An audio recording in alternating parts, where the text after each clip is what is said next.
Hello and welcome to the show. I'm Donnie. And I'm Nick, and today we're rambling about macro and wildflowers. Sounds good. Sounds like some, as you hopefully can see, I'm not sure if the camera's really picking this up, but we're in a lovely little piece of woodland here with some Virginia spring beauties around us. I've noticed some other things starting to poke their heads out, but yeah, this is the time of year. Hopefully by the time this podcast goes out, usually we're recording a couple of weeks ahead, but we'll see how this goes. But if you can get a chance, get out to your local woodlot. Nearly any woodlot will have some sort of native flower growing. Some invasive flowers as well, which are easily detected because most of them look like daffodils, because some people have planted daffodils along trails. Even Point Peely, right? Yeah. All used to be cottages apparently, and you'll see these different tulips and daffodils poking their heads out. They're pretty to look at, but they're really not part of the natural environment. So what makes this place so special with like wild ginger? Is wild ginger, like last year was the first time I ever heard of it. So well, is it common or? Again, I don't know. I haven't, like, in all the years I've been looking for wildflowers, I haven't come across it anywhere else other than here. So a friend of mine in Ohio, Tom, he would post, he's into the photography of the wildflowers. He's a birder, but really gets excited about the wildflowers as well, so that really diverts his attention this time of year. But him being in Ohio, things bloom about a week to 2 weeks before us. So I remember maybe probably 4 years ago now, posting wild ginger. Wow. And it's always hard because when we're talking macro photography or photos of these flowers are all tiny. Yeah. So your setup is different as far as you're using the macro stuff. So whenever somebody posts a picture, it's hard until you see it yourself to know what size exactly. Could be the size of your fingernail, but it fills the entire screen. Yeah, exactly. So a lot of these are tiny. So there could have been a chance in the past where I've maybe been in an area that had wild ginger and not seen it. But personally, I couldn't find it. And then I seen a post from ERCA, and on it they did have. They did a little post about wildflowers, native wildflowers, and they had the wild ginger on. And in that time, I'd been looking for them, so I'd sent them a message and asked them, is there anywhere? And straight away, they're cautious. We don't want you going to pick it. I mean, no, I'm just going to take photos of it. So they told me. Is it edible like normal ginger? Or? Again, I don't know. I just look at pictures. I honestly, I'm not sure. I'd have to look into that actually. But I think it's just like the name. I don't think it's actually part of the actual ginger root family. I could be wrong. Don't take my word for it. Look it up yourself, or else Nick will embarrass me again. Yeah. He'll do a fact check. He didn't fact check this last one. Then he thinks by posting random stuff from the internet that's going to change my mind. But yeah, so I don't know if it is. But we're set up here at Maidstone, ERCA property, and just outside of Essex. It's the only place I know that it can be found. I would love to find it somewhere else. Some other things I post, and some people, I've got that in mind. I've never seen anybody else other than Tom in Ohio post pictures of ginger. He's found some variation. I think he posted a variation of the ginger this year. And even the trilliums, he found some pretty cool. So every time he posts some, I'm always sort of, I wonder if I can find that up here. Sometimes it might be in the northern range where he is as well. So the chances of us getting it are really slim. But yeah, this is the only area I know, and it's a really pretty flower. But again, like I said, it's tiny. Mm-hmm. You really are on your hands and knees and using the macro lens, and then I've got that Rainox thing, which is a microscopic. They're awesome. Yeah. They are really amazing. So anyway, this is a relatively inexpensive way to make pretty much any lens. Yeah. And it's a microscopic. This one, the times 250. What was on this here? Which anyone who doesn't know what 250 macro really means, like basically, if you have this telephoto lens, you have to be probably, I don't know, it'll say on the lens usually. That's 9 feet. You have to be 9 feet away for it to focus. Where these macro lenses, you can be roughly an inch, or depends on your lens. Right. And then it also gets into like the magnification ratio. Like some lenses are 1:1 ratio, some are 1:2. So it's like a bunch of different ratios. Is like there's macro's a whole huge learning curve, but you can make it more complicated than it has to be, absolutely. But the Rainox filters are by far the best, cheapest way to go, I think. No, and anybody getting into it, that really is the way to go. You can shoot, some of your phones and things like that there. Again, will do a decent job. Yeah. But when we're talking like getting really, like, these are tiny flowers and then getting into the detail of a tiny flower, really that's the only way to go. Your good macro lens will do a good job as well. But this will even go further than that there. And then you talk about extension tubes and things like that there people use. Some of the crazy stuff, you really do need a full setup for that there. But just going out to actually enjoy the flowers at the minute, they're just nice pops of colour everywhere. And like we're saying, they are small. So they're the spring ephemeral flowers. So ephemeral meaning just only there for a short time. So you'll start walking through and starting to see things starting to pop up through the leaf litter. A good day, you can actually hear it. Oh, it is crazy. It sounds like rain almost. Yeah. No, if you're standing there for long enough, like you do actually hear it. Yeah. It's crazy. The first one I usually see, the earliest one is like the skunk cabbage. I don't think I've even got any decent photos of it, but it springs up in some of the really wet areas. I think it comes like almost like a yellowy flower, but it's one that is like a slow burn. It's one of the first ones to come up, but it just comes up like a big green looking thing, and it all sort of indicates things are on the move. Then the other one, so if we were to quiz you, what's your next one So if that's for Virginia Spring Beauty? Trout lily. Okay, so actually, I only know 5. Well, the trout lily is the next one I would see the leaf off. So it's got this little camouflage leaf. And I believe it's called trout lily because the leaf resembles the markings of some kind of trout. Yeah, I can see that. Yep. Now, I know it looks, but I'm not sure if there's actually specific trout or just saying that the sort of... Like the speckles. Speckly pattern. Speckled trout. Yeah. But that's the first one I'll see leaves off, and then usually as soon as I start seeing leaves, the Virginia Spring Beauty are popping up. And again, the leaf they're such a small plant. The leaf's actually sort of harder to see coming through the leaf litter, and then you'll see the flower, and it's probably one of the earliest ones. And then what that adds is then you get the early pollinators coming out. So these plants are really the first food for the likes of some of the ants, and then you get some of the flies going, some of the bees and things out there. Some of the bees and wasps and things take a bit longer to become alive, but you'll see ants. That's fantastic. I've got some photos, but again, it doesn't do it justice because I'll take a picture and show it to somebody, and it just looks like it could be a massive ant on a massive flower, but these are like it's microscopic. So it's pretty cool, and it is hard to get a good picture too. It's like, because your depth of field is... Oh, it's the size of the ant's bum. Yeah, you're down to like millimeters of your depth of field. It's crazy. And that's another reason why, again, flashes and things, so you can open your aperture almost wide open and then flood it with not natural light, just to try and make your depth of field a bit... I actually took a little video, I'll post it, of kind of explaining... I was just doing macro shot at f2.8, and then I opened the aperture up to f32 while taking video, and you can see how there's no background, and then it kind of comes into somewhat focus everything. But it's it's crazy. Yeah. It is a wild little world out there. Oh, exactly. So that's for us, the birds haven't arrived yet. Some of them turning up, but the flowers are really what you can get a hold of at the minute. Some of our techniques are saying, but you've got your mirrorless setup allows for focus stacking. Yep. So you want to explain a bit about that? Yeah. So as far as I know, most mirrorless setups will have this now. There's a couple different versions of it. Mine has I think it's called it's like sensor shift. It'll shift your sensor in like certain increments to make your expand your depth of field out. Okay. I guess that's the best way to explain it. Then it's got an autofocus shift, so you can it'll just take one picture and then it'll shift your autofocus a millimeter, or however you have it set, so you can have more in focus. Because if you take a picture up close to say a trillium, all you'll have is what's it called? Pistol. The pistols. Yeah. All you have is the very top of the pistol in focus, and all the rest will be blurred out. Yeah. So you need to do that properly if you want to shoot like f15 or f20 or whatever. It'd take probably 10 shots to get the whole flower in focus. But with your system, I'll do it all together. But it'll take 10, 15, 20 pictures, however many of it set, and you have to still go home and stack it in Photoshop. Right. But at least you don't need a focus rail.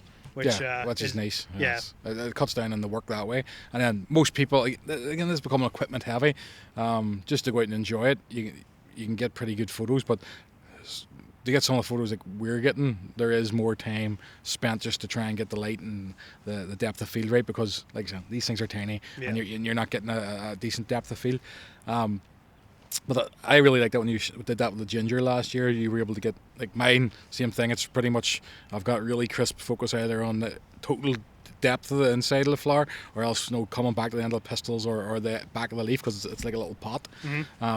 It doesn't. The pictures still look good, but you can tell the difference. You can you can at least tell there's something different. Yeah. Right. Yeah. So in general, just looking at it, you'll not go, oh, that's 10 photos stacked on top of each other, because it only looks like one. But you'll notice that why is that crisp the whole way through. You can zoom into like pollen instead of all the way through the flower. It's pretty cool. Really cool. No, so that is good. So yeah, if you're wanting to buy a system and you're wanting to spend money, the mirrorless is probably the only way to go anyway. Yeah, if you're getting into it now, yeah, it's kind of, unless you have a really specific need, like we all still run DSLRs, because like there really is no comparison as of yet to the speed of DSLR autofocus for like birds in flight and true wildlife, I guess. But other than that, I think mirrorless beats it out in every other way. Yeah, and obviously all the dollars are getting spent on the production and research in these now. That it's not DSLRs are not are obsolete almost. I can't even see them making anything else for them now. 5 years, I could imagine they're probably gone. I don't know. I can't see, but even lenses, I can't see any new lens being available for a DSLR. Yeah, which kind of sucks, dude. That's like, it's tough, because now it's like all the mirrorless stuff. It's like 20-30% more. Oh, easy. You're like, and I guess that goes back to the whole, whenever SLRs used to be out of range for most people, and a lot of people didn't want to do them anyway, because being film, you were wasting a lot of shots, not really knowing exactly what you were doing. The digital obviously brought you to be able to check out and then see what you've done. But the prices from the SLR to DSLR weren't massive, but now this is a whole new ball game with the mirrorless. So they're able to the research and development side of things. They are having to put the dollars into it. So that's what their justification is now. Well, you can say they've been making money for years, but still that'll be the justification for the price. And it kind of sucks too. It's like Canon. I don't know how long Canon's had their same mount for, but Nikon's had like the F mount for 50 years. Right. So you could go back and get like really nice primes and stuff from like the film days, put them on your digital camera, and they're fantastic. As long as you're able to operate the manual. Right? Well, they all have like if it has an autofocus and your body has autofocus motor in it, you can still use it. Yeah. They'll just have a manual aperture, which is not a big deal. No, it's not huge, right? Because you're gonna. So it's good for like I actually have like a 105 older macro lens. It's all manual, and it's pretty sweet. Yeah. So we'll continue the quiz. So we said the trait lily, right? Yeah. So that was. I already burned up my other one, the trillium. Okay, you got trillium. So you mentioned that. So another point. Trillium, it's slightly later. So it's in bloom now. Maybe by the time this airs, there's still some places you'll be able to see it. They'll be starting to wilt a bit. Especially up north, like. Oh well, yeah. If anybody's watching this, they're lucky. Yeah, exactly. That stuff hasn't even bloomed yet. Yeah. So they've probably got another week or two probably a week before it starts to see bloom. But we this week have seen the white and red trillium. There again, red's a bit more rare. It's a smaller flower, but even in that there, friend Tom there, he's got some photos of different variations as well, of some of the trillium, which are pretty cool looking. I'm always on the eye looking for that there. But yeah, so we've got the trillium, we've got the Virginia Spring Beauty, the trait lilies sort of come through first. The Dutchman's breeches. That's one of my favorite. I like the name. It's almost like I love the yellow-bellied sapsucker more for its name than how it really looks. It looks like a woodpecker. It's a nice-looking woodpecker, but its name is so much better. It's probably Dutchman breeches. I feel like it's a guy in a boat. Like, I don't know.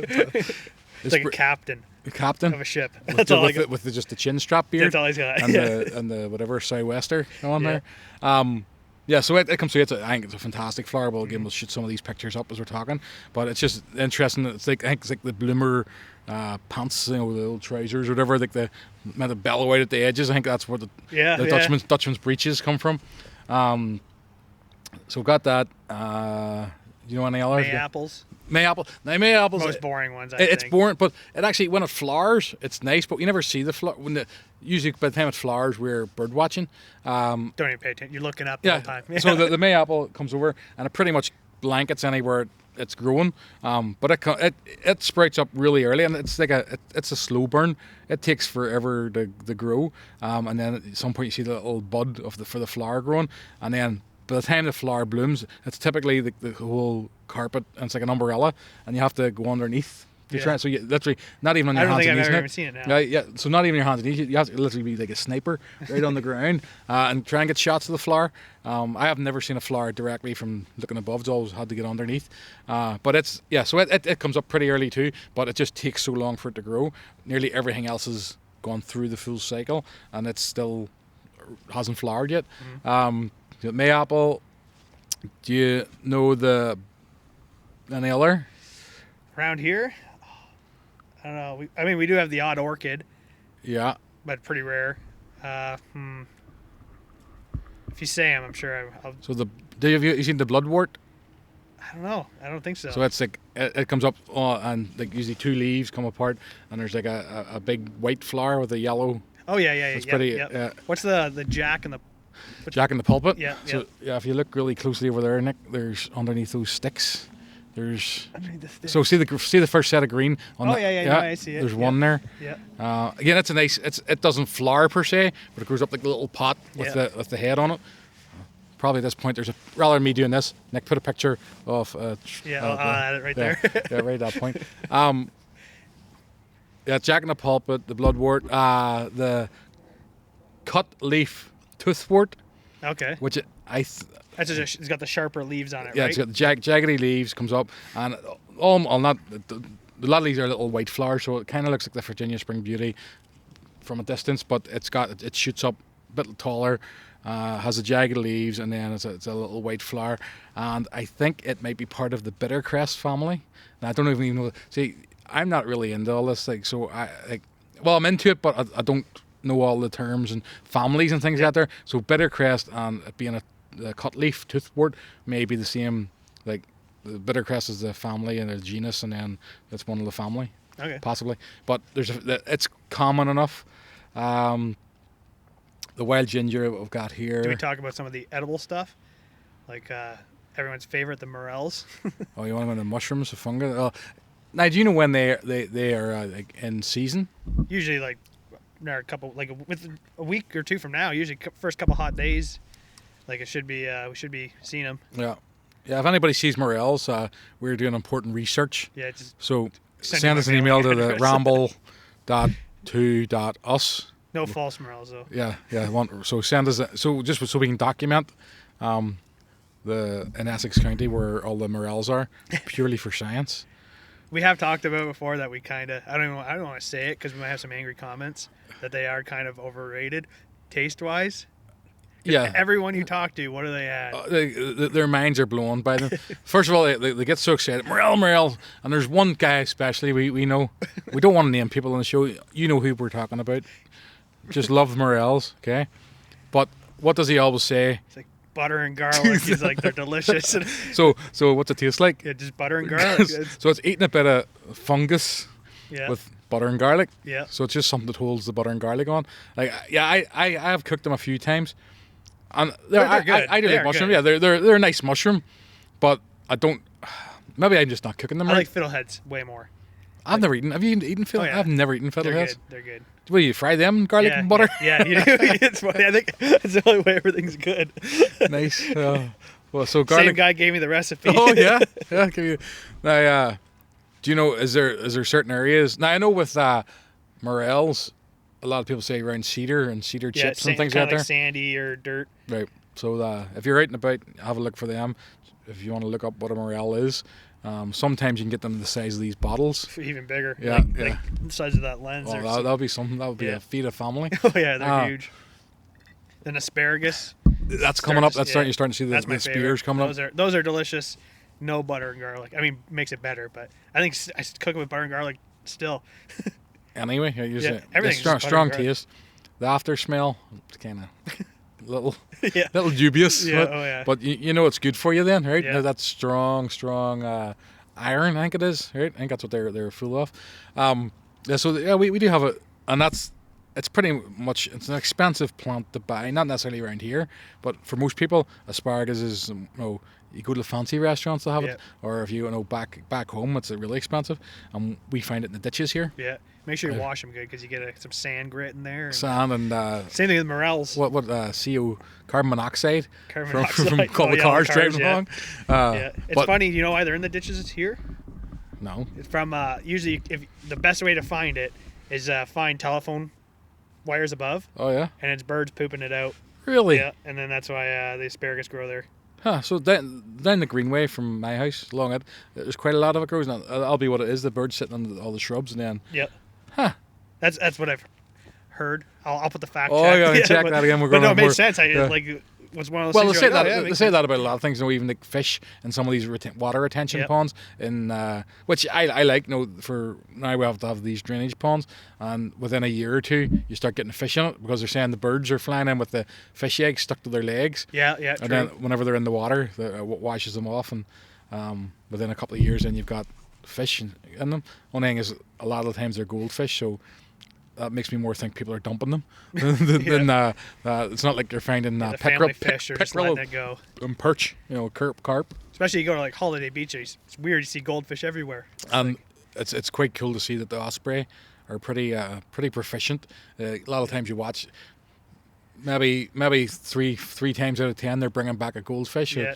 As easy to see from Glowing the sky. orange Yeah, fish in exactly. the Whoa, water. take that. Yeah. So that's I got the edibles. Anything else that's edible that's just wild growing? There's tons. Trout lilies actually So yeah, you Edible. said that. Did you tell me that? maybe it is edible, but it's like Somebody told me that this week. a lot of things are edible. Whether or not they're delicious is a different story. Well, and that's what, like obviously people most hate it is the dandelion.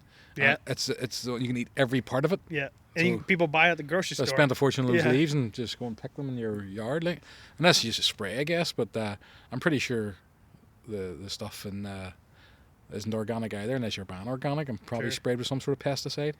Obviously I'm not advocating just go and pick. I'm not saying that. Just make Do sure. definitely do Yeah, do your research. research. Make sure it's clean. Don't just eat it. Yeah. So that one again, people hated it, but it's takes over and. Every part of it is what I'm told is edible. So you said it's right, Lily. Like it's not like edible, but it's like it's edible, but it's like You'd have to be like starving. there's there's a Facebook group that's called Ontario Foraging and whatever, and Oh, they're yeah. talking about it. They said it's edible, but like if you eat too much of it, you'll have stomach issues for sure. Does your dad run that group? Yeah, you should. Oh yeah, that was hilarious that trip. Oh, that was good. Yeah. Yeah. Next dad, we're going to maybe get him on sometime. Yeah, And he knows everything. about mushrooms, and Yeah. he was real upset when we went up and didn't gather every mushroom in the forest. Yeah. that one time. Even though that I'm pretty sure the only one that I did pick because it didn't look deadly was the night angel or something or death angel. Yeah, That's- yeah. The only one is actually the worst one of anything that we've seen. I picked it because it looked like the most tamest. So don't go by my knowledge. But again, that was our first foray into foraging. Yeah. So Puffballs, find those around puffballs? here. yeah, they've that's another. People say they fry them up, Yeah, probably in garlic and butter. and they got the Eh? chicken of the forest. Oh That yeah. one's pretty cool Now looking. we seen that up north. Did we? Yeah. Have you ever seen that down here? I don't think so. I don't know. I've never seen it, but apparently it's Probably not. is up around here. Yeah, guess we look hard enough. But actually, somebody might have posted after we were away last year and sort of looked that up. I think I maybe seen some photos locally of it, and the people just sort of posting, going, "Oh, that's chicken of the forest, whatever." Yeah, so that's a good one. Again, these stuff for us is fun to take photos of more than we're not talking about necessarily eating this stuff, but it would be cool on some of our trips just to forage and Yeah, make a meal out yeah, of it. yeah, kinda. yeah. Like, Yeah, it's like it's hard to do it off of books and like apps and like Right. you want somebody there Yeah, who you need- goes, yes, I've eaten yeah, that. but you need bush tucker man with Yeah, you, right? yeah, because it's like there's so many similarities between yeah. mushrooms like and plants in general. It's I don't really feel comfortable unless someone's brought me there and goes, yeah, I've eaten that plant, Right, and then I go, okay, next time I know. right, And then, yeah. The one that I do know I forgot what they're called. They're a weed as well. They're like pink. like pinkish color, and you can pull out the little flowers of them. Like if I'll stop Flowers? talking about it. It's not a flower, it's a weed, but it's got like little like petals. You can pull them out, and you can like suck on the ends, and they're like sweet. Like I forgot what they're called. I don't know. There's one we used to have back home that grew like a little shrub, almost they're like the little flowers are probably like that big, size of like a quarter. This one had like, it was almost like a shamrock looking flower, like their leaf pattern, long stem, and then had a little pink purple flower on it, and you used to bite them and suck them. I think we used to call them honeysuckle, but they definitely weren't honeysuckle. I think I'm pretty sure that's what they call. They probably call it here. Just Yeah. anybody who sucks on a plant, just that's honeysuckle. Yeah. Yeah. So yeah, that's where we're at the minute. It's wildflower time. Really, if you're watching this and you've got time, you want to get out into your local woods, forests, pretty much right away, because It doesn't last long. it really doesn't. It's usually by the end of April. There is other things grow. You start to see other, but their leaf flowers are the ones that we were taking photos and posting. The trilliums, even like the trilliums, are gone by usually down this way. Mid-May. Not even mid-May, Yeah. before first week of May. You're lucky if you find them anywhere around here. Wonder if that snowfall is going to affect anything this year. Well, Wally did say he in his orchard is apricots, as I would say, have pretty much, looks like another year. So I think that might be the third year, fourth Really? year that he hasn't had them, because there's been like a false spring every year, and the blossoms totally on, and then there's been a real sort of heavy frost. And I thought possibly would have got away with this year, because although the snow wasn't the problem, it's the cold. And he says if it gets below -6 for a prolonged length of time, and it must have happened, but whenever I was looking on the weather forecast I was using, it didn't seem to be that it was going to be as cold as that. But there was 2 nights that he said it got low enough, and he takes little shots of cuts some open, and you can see where the inside Frost of the line kind of. yeah, pretty much like it's black on the flower. So that means it's frozen, so it's not going to produce anything. But all those apples and things isn't a problem. He reckons that'll be like next week or the week after, depending if that frost has slowed them down a bit. They're all going to go into blossom, so See, a lot of the vineyards, they were putting like little caged fires. Oh yeah. Yeah, trying to keep. Remember, we were driving up in Niagara a couple months ago now, I guess. And I asked what the windmill was. Yeah, the windmill. Oh, they all have the windmill. Yeah. Then you told me I was a fan. Yeah. I had no idea. That was and again, that's obviously a big commercial concern. If you can afford it, that's what they're doing. They put a fan up, and it doesn't. It's not blowing all the cold air away, but it upsets the air, so there's no drop in temperature. It's constantly moving cold air, so it keeps it maybe a degree or two enough to keep the air blooms or whatever it is, whichever way the air works. That was a pretty cool snowfall, though. Well, it was beautiful, right? Yeah. There's pictures you got. Most people who were posting there were really nice. I don't think I've ever had. I don't know. I'm sure I have. I just don't remember. But a snowfall that significant so late in the spring. Yeah, I've never seen it as heavy a one. I know we typically do get April snow isn't unusual, but that was like 6 inches out my way. Yeah, yeah. Some people were saying maybe more like 3 inches, 2 inches in the city. Yeah. What about you? What were you? It's probably 3 inches at home, and I went to Point Pelee that day, and it was probably 5 inches. Yeah, so I've seen a couple people my way looked like closer to 6. Yeah, which 5 inches is a good snowfall in the winter. But what was fantastic with that was it didn't stick to the roads. No. Even my driveway, you think there was no snow, so the roads were fantastic for driving on. They just were walking around. full force salting, though. They love using their salt here. Did they use salt? There's Were a they? huge pile of salt right in front of our house. They didn't do it my way. No? No, I'm Lucky. 100% sure they didn't. But any? Ooh, yeah, they're salting No, my area. no. I drove by 3 salt trucks on my way to Point Pelee. Huh. Yeah. Wow. Maybe they did, and I just didn't see They love them. their salt. I don't know why. They're assaulting you. Yeah.